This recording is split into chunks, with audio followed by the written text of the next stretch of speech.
first, let me get your opinions on the record. What do you think of the convoy to Ottawa? And then I'll get into your opinions about what you think about the government reaction to the convoy to Ottawa. But first, what do you think about the convoy?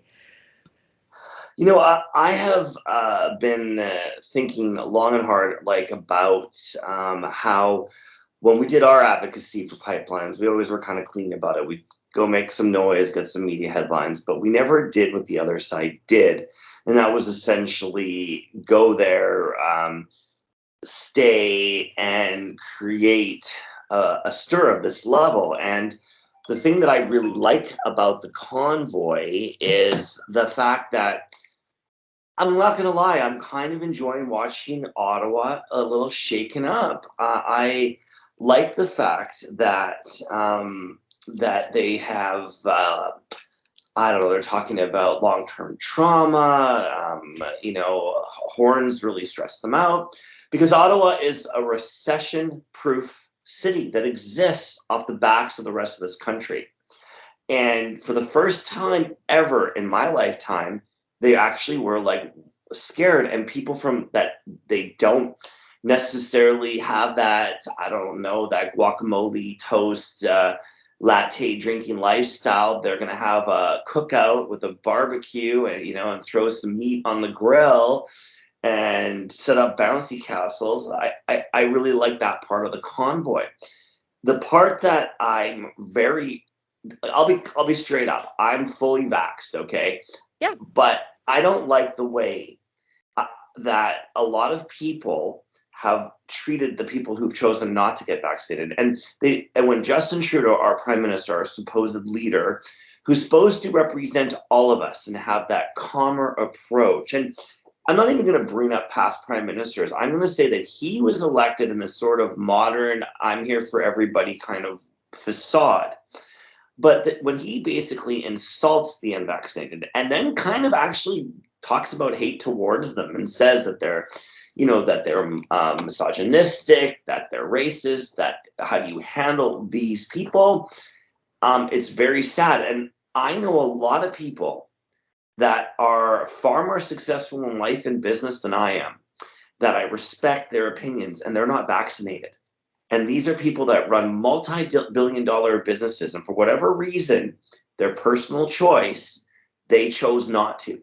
So to say that they're stupid and uneducated, I don't agree with. And so I think the convoy is a real nice slap in the face to all of the establishment in Ottawa that a good portion of our country is upset and angry. So that part, I really am. I'm thrilled that no matter what happens with Trudeau today and the next few days, at least now the people in Ottawa have an eye-opening wake-up call that there's another part of this country who is disgusted with their privilege.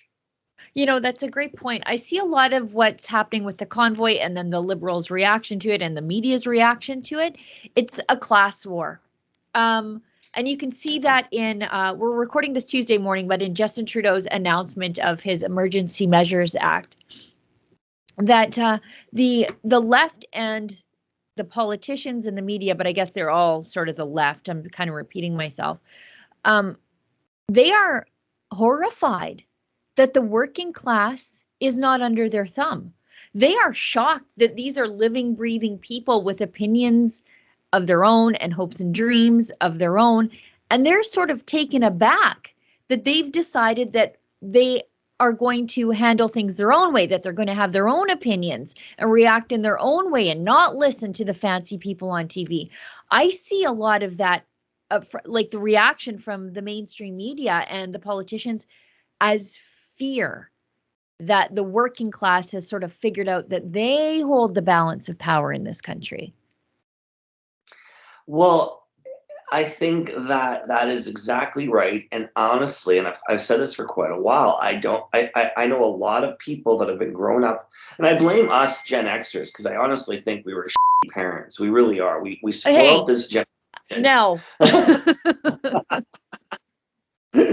But what I mean is we kind of, maybe not you, but what I'm saying is that there's a certain generation that just grew up that does not know before meat comes to your plate that it's grown on a farm and that cow, that beautiful animal, has to be slaughtered and taken a bit apart and processed and packaged. They don't understand what makes that city exist. They don't understand that oil has to be pumped out of the ground and processed to get their cars. And even with this woke idea that somehow we're going to transform to all of these electric cars and all this green energy, it comes from hard work and labor of people.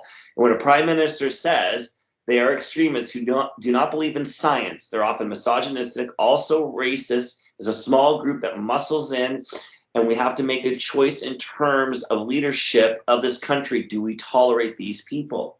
Now, could you imagine if Stephen Harper said that about any of the groups that protested? And let's just be clear, okay? This was not a violent protest. Yes, it was some loud horn honking and barbecuing, and and a few small pieces of civil disobedience.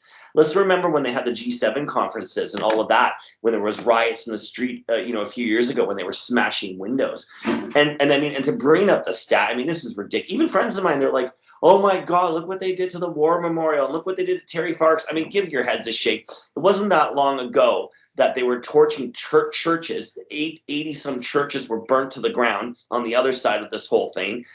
Statues were torn down and beheaded and red paint all over them.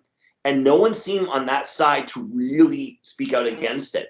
So the truth is, they were scrambling for things to be upset about in Ottawa, because the vast majority of this protest was extremely peaceful. And that is what they don't know what to do. They were expecting riots. They were expecting all this. And that's probably why it lasted so long before he called the War Measures Act. And we need to call it the War Measures Act, because that's what this is. Yep. And they waited that long because I think, honestly, they were wanting to be provoked. And the truckers were pretty smart about it. They're like, no, we're just going to be here existing in this public space. And how can a prime minister take such a turn? I mean, it wasn't that long ago when COVID started, he was thanking the truckers and oh, thank you very much. This is not about COVID restrictions anymore. This is about not the ability to admit I'm wrong, or even just for the prime minister to pivot and say, you know what, I'm going to get rid of restrictions by this date. We've heard you. Move on. He doesn't have that capability in his narcissism. If you'd like to get access to my show, as well as other great TV-style shows too, like Ezra's Nightly, Ezra Levant Show, and David Menzies' Friday night show, Rebel Roundup, just go to rebelnews.com/subscribe. That's rebelnews.com/subscribe.